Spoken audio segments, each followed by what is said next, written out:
안녕하세요 육아동지 여러분, 아육톡입니다. 저희 아육톡의 그림책 전문가 이나은 선생님 모셨습니다. 와! 선생님 어떻게 그동안 잘 지내셨나요? 저는 둘째를 출산하고 애 둘을 육아하느라고 땀을 삐질삐질 흘리면서 지냈습니다. 다시 만나게 돼서 정말 반갑습니다. 그동안 그림책 영상에 대한 뜨거운 반응이 있었어요. 맞아요. 특히 저 같은 경우에는 진짜 큰 도움을 받았거든요. 처음 그림책 영상 찍을 때만 해도 저희 아이가 어렸었는데 그때는 그림책 읽어주면 막 도망가고 그랬어요. 그런데 지금 26개월 돼가지고서는 그림책도 좋아하고 즐길 줄 아는 아이가 되었는데 정말 선생님 영상이 도움이 됐거든요. 왜냐하면 아이 크는 그 시기마다 제가 선생님 영상 막 돌려보면서 아이한테 어떤 그림책 주면 좋을지, 어떻게 읽어주면 좋을지 선생님이 하라는 대로 했는데 큰 효과가 있었어요. 근데 선생님, 저희 댓글들을 보면 아직 그림책 읽어주는 게 어색하다, 그림책 읽어주려고 하면 아이들이 도망간다,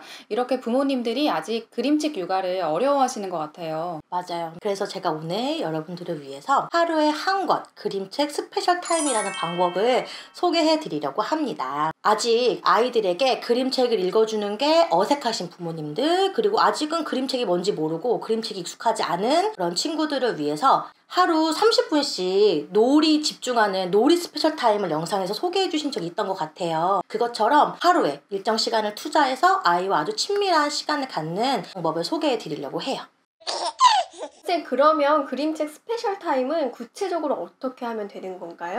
네, 먼저 크게 3단계로 생각하시면 되겠는데요. 읽기 전, 읽기 중, 읽기 후 이렇게 3단계 같아요. 먼저 첫 번째 단계, 아이들이 그림책을 읽을 수 있도록 흥미를 유발하는 단계입니다. 아이들의 호기심을 자극하는 건데요. 먼저 엄마가 이리 와서 앉아봐, 책 보자 하면 절대 안 오죠. 아이가 먼저 그림책을 먼저 펴볼 수 있게 이게 뭐지? 하면서 아이들에게 호기심을 자극하는 거예요. 흥미를 유발하는 방법에는 여러 가지가 있는데요. 그림책 표지 살펴보기, 그다음에 아이랑 그림책이랑 연결되는 부분 찾아보기, 아니면 뭐 인형극 같은 것도 도움이 되고요. 저 같은 경우에도 유진이한테 새로운 책을 제시할 때 유진아 이것 봐봐, 유진이 좋아하는 수박이 있네? 이렇게 하거나, 아니면 어머 유진아 이 언니도 우리처럼 소풍 가나 봐, 뭐지? 어디 가지? 이렇게 이야기하면 아이가 흥미를 갖고 바로 오더라고요. 잘하고 계시네요.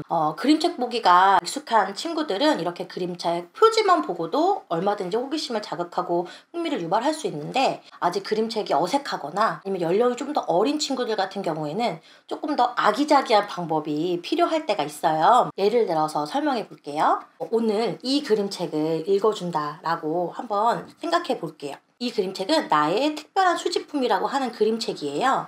우리 친구한테 이 표지를 소개할 때 엄마가 여기 누구지? 뭘 들고 있네?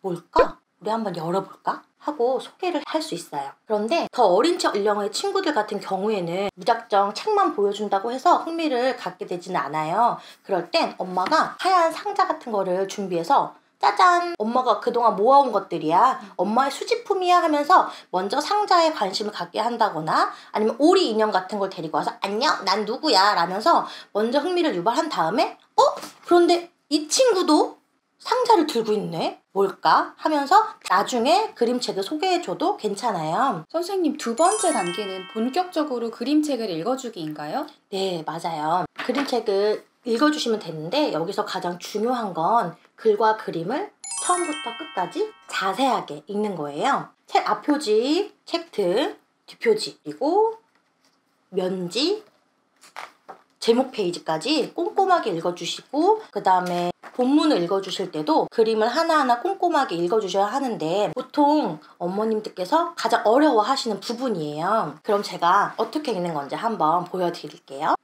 짜잔! 우리 친구 안녕! 이 그림책은 나의 특별한 수집품이라고 하는 그림책이네. 카탈리나 발크스 선생님이 이 그림을 이야기도 만들어주시고 그림도 그려주셨대. 이 그림책은 배영은 선생님이 우리말로 옮겨주셨고 파랑새라고 하는 그림책 회사에서 만드셨나봐.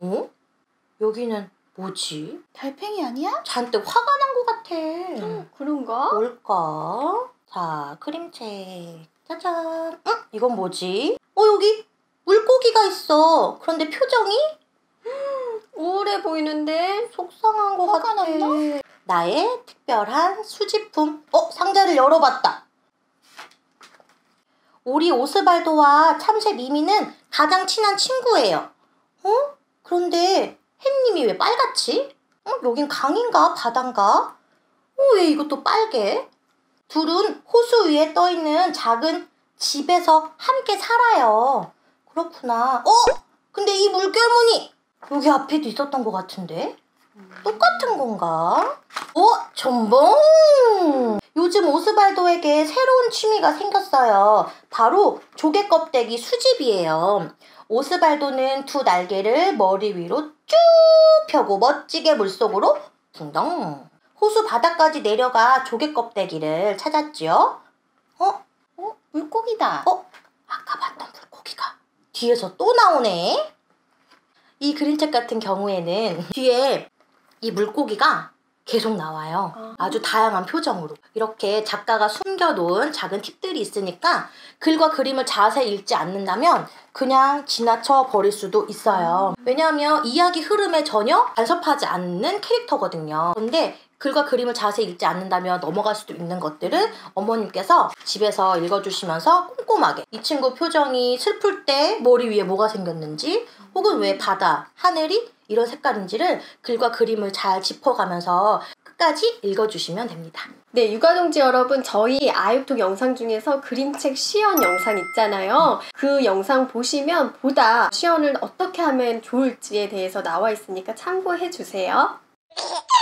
선생님, 이렇게 그림책을 재미있게 읽었으면 그 다음에는 뭘 해야 하나요? 네, 그림책을 다 읽었으면 그림책을 처음부터 한 장 한 장 넘겨보면서 그림만 다시 보는 작업인데요. 이때 중요한 건 우리 아이의 느낌과 생각을 엄마와 함께 나누는 시간이에요. 요즘 독서 모임 많이 하시죠? 혼자 읽었을 때보다 여러 사람과 그림책을 읽었을 때 그 감상을 함께 나누면 좀 더 그림책에 대한 이해가 깊어지고 넓어진다고 해요. 그 작업을 엄마랑 아빠랑 같이 해주시면 된다고 생각합니다. 거창한 감상문이 아니더라도 어떤 장면이 제일 재밌었는지, 어떤 장면이 제일 웃겼는지 다 읽고 났더니 어땠는지 이렇게 간단하게 이야기를 나눠주시면 됩니다. 그러면 아직 아이가 자기의 생각과 느낌을 언어로 표현하기 어려운 경우에는 어떻게 해야 될까요? 그때는 그냥 그림만 다시 처음부터 끝까지 넘겨보면서 엄마의 감상을 아이에게 들려주세요. 엄마는 이게 정말 재밌었어. 다음에 우리도 같이 해보자? 이런 것처럼 엄마의 감상을 자주 들려주시면 아이도 나중에 표현할 수 있는 능력이 됐을 때 충분히 이야기를 할 수 있게 됩니다. 이후에 아이가 자신의 생각과 느낌을 언어로 표현할 수 있는 나이가 되면 엄마랑 충분히 그림책을 가지고 이렇게 대화를 나눌 수 있는데 이때는 어머님이나 아버님께서 질문을 해서 아이의 생각과 느낌을 끌어내 주시면 됩니다. 이때 주의해야 할 점은 반드시 사실 확인을 하는, 정보를 확인하는 질문을 하지 않는다는 겁니다. 예를 들어 이건 무슨 색깔이야? 오리는 어떻게 울지? 와 같은 질문을 어머님들께서 아주 많이 종종 하세요. 이런 질문은 그림책을 감상하는데 전혀 도움이 되지 않습니다. 이렇게 시험 보는 것 같은 질문을 하면 그림책을 즐기는 그런 흥미도가 뚝 떨어지게 됩니다. 어떤 질문을 해야 하는지 궁금해 하시는 분들이 계신데 정답이 없는 열린 질문을 해주시면 됩니다. 어렵지 않아요. 우리 아이들이 자주 하는 질문 왜를 붙이시면 됩니다.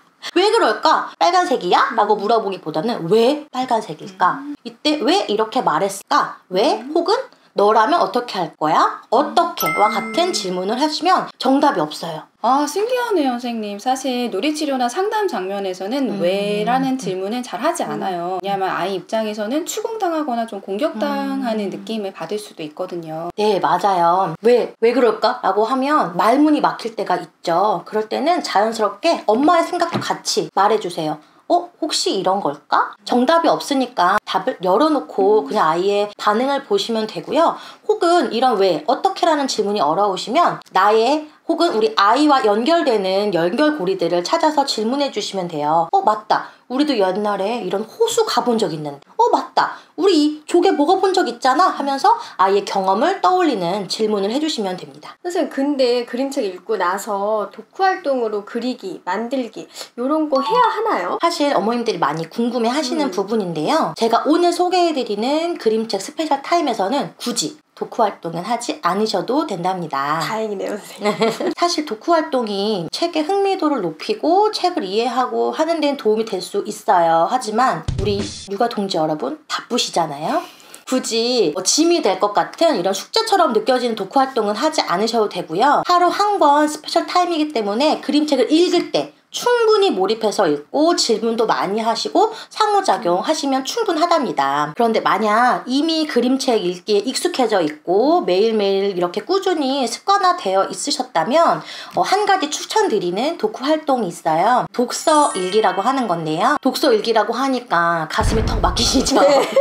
그냥 기록하는 거예요. 내가 오늘 뭘 읽었는지, 어떤 책을 봤는지 일기처럼 기록을 하시는 건데 오늘 날짜, 책 제목, 작가, 출판사 정도 서지사항 적으시고 보통은 그림체 표지를 뭐 그림으로 그려본다거나 요즘에 인스타그램이나 뭐 이런 거 많이 하시잖아요. 인증샷 남기시면 돼요. 그래서 오늘 읽은 그림책 들고 한 장 찰칵, 그리고 그 다음날 읽은 그림책 찰칵 하면 나중에 친구랑 한 장 한 장 넘겨보면 아 맞다, 우리 이런 그림책도 봤었지, 이런 그림책도 봤었지 하면서 그냥 이렇게 기록을 남기시면 됩니다. 이런 그림책 다이어리는 아이가 한 몇 살 정도 되면 그때부터 가능할까요? 사실 이렇게 읽고 쓰는 거는 어린 연령 같은 경우에는 기록용이기 때문에 어머님이 직접 써주시면 되고요. 쓰고 싶어 하는 나이 혹은 그리고 싶어 하는 나이, 뭔가 표현하고 싶어 하는 나이가 되면 얼마든지 엄마랑 같이 참여하면 됩니다. 저 같은 경우에는요, 커다란 달력에다가 날짜에 그날 읽었던 그림책 제목을 쭉 적어왔어요. 아이가 글씨는 모르지만 엄마가 쓴 글씨를 보면서 책 제목이랑 연결시킬 수도 있고요. 이게 하나하나 도장 찍듯이 채워나가니까 아이도 저도 뭔가 굉장히 뿌듯하더라고요.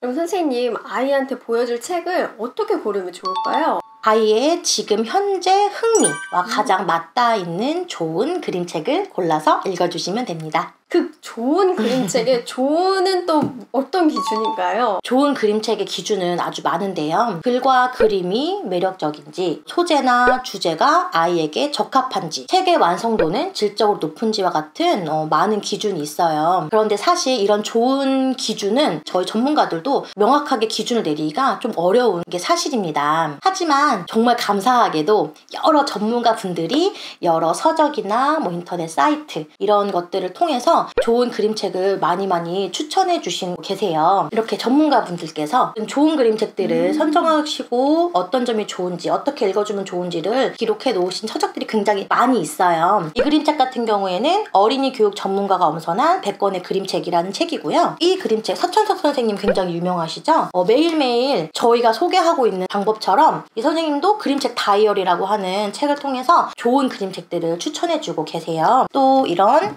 아키비움 제이라고 하는 그림책 매거진도 있어요.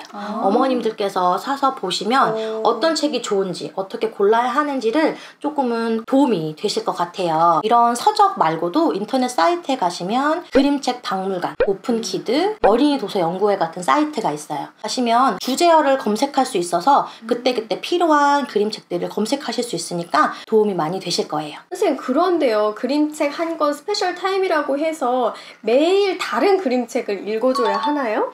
그렇지는 않아요. 아이가 좋아하는 그림책 반복적으로 읽어주셔도 괜찮습니다. 그림책 읽기에 흥미를 느끼고 그림책 읽기를 습관화하기 위한 그런 방법이기 때문에 매일 다른 그림책 읽을 필요는 없어요. 오히려 매일 똑같은 그림책을 어떻게 하면 재미있게 읽어줄까, 매일매일 다른 방법을 구사하면서 엄마의 읽기 스킬을 또 높일 수 있는 계기가 될 수도 있고요. 같은 그림책을 읽어줬을 때 아이가 매번 다르게 반응하는지 혹은 같이 반응하는지를 아이의 반응도 관찰해 볼 수 있는 좋은 계기가 될 것 같아요. 만약 이미 그림책 읽기가 익숙해져 있는 친구라면 매일매일 다른 그림책 100권 읽기, 이런 챌린지를 해보는 것도 추천드립니다. 네, 육아동지 여러분, 오랜만에 우리 그림책 전문가 이나은 선생님 모시고 얘기 들어봤는데 어떻게 많이 유익하셨죠? 이렇게 그림책 한 권 스페셜 타임 매일매일 아이와 함께 해보시고 꾸준히 이렇게 하다 보면 아이가 어떤 그림책을 좋아하는지, 그리고 어떻게 읽어줬을 때 좋아하는지 우리 아이의 흥미와 관심을